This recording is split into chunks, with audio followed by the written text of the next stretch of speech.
मुंबईचे भाजपचे अध्यक्ष आशिष शेलार राज ठाकरेंच्या भेटीला पोहोचलेले दादर येथील शिवतीर्थ निवासस्थानी ते आता मनसे अध्यक्ष राज ठाकरेंची भेट घेऊन त्यांच्यासोबत चर्चा करत आहेत।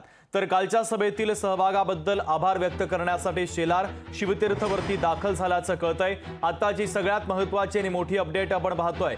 भाजपचे मुंबई अध्यक्ष आशिष शेलार मनसे अध्यक्ष राज ठाकरेंच्या घरी आता दाखल झालेले आहेत। राज ठाकरेंची भेट घेण्यासाठी ते आता दादरमधील शिवतीर्थ निवासस्थानी दाखल झालेले आहेत। तर कालच्या सभेतील सहभागाबद्दल आभार व्यक्त करण्यासाठी शेलार शिवतीर्थवर दाखल झालेले आहेत।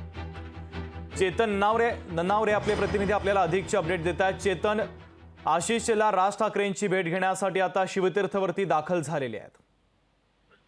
निश्चितच शुभम, 3 गोष्टी आहेत त्या भेटींमध्ये चर्चेची अपेक्षा आहे आणि एकंदरीतच पहिली गोष्ट म्हणजे कालच्या सभेमध्ये मनसेचा सहभाग असेल, राज ठाकरे यांचं भाषण असेल आणि एकूणच मनसेने दाखवलेली महायुतीतील सहभागाची अपेक्षा असेल त्याबद्दल आभार व्यक्त करण्यासाठी शेलार आहे ते शिवतीर्थवर पोहोचलेले आहेत। दुसरी महत्वाची गोष्ट, काही मागण्या आहेत आणि अपेक्षा आहेत ज्या राज ठाकरे यांनी कालच्या सभेत व्यक्त केलेल्या होत्या त्या आता वरिष्ठ पातळीवरती लेखी स्वरूपात पोहोचवण्यासाठी सविस्तर या मागण्यांसंदर्भातील चर्चा आहे ती आज आशिष शेलार आहेत ते राज ठाकरे बरोबर करणार आहेत। आणि तिसरी महत्वाची गोष्ट, अवघ्या 2 दिवसांनंतर मुंबईतील 6 जागांसाठी निवडणूक पार पाडत आहे, मतदान होणार आहे आणि म्हणूनच यावेळी आता ज्या प्रकारचा सहभाग सभेमध्ये दाखवलेला होता त्याच प्रकारचा मतदानातही सहभाग आहे तो मनसेच्या कार्यकर्ते आणि समर्थकांकडून मिळावा यासाठी एकंदरीत ही भेट आहे ती महत्वाची मानली जात आहे। त्यामुळे आशिष शेलार आणि राज ठाकरेंच्या भेटीनंतर आता 2 दिवसामध्ये जे मतदान होणार आहे त्या दिवशीही मनसेचे कार्यकर्ते आणि पदाधिकारी ऑन ग्राउंड ऍक्टिव्ह दिसत आहेत का हे पाहणं महत्वाचं ठरेल। शुभ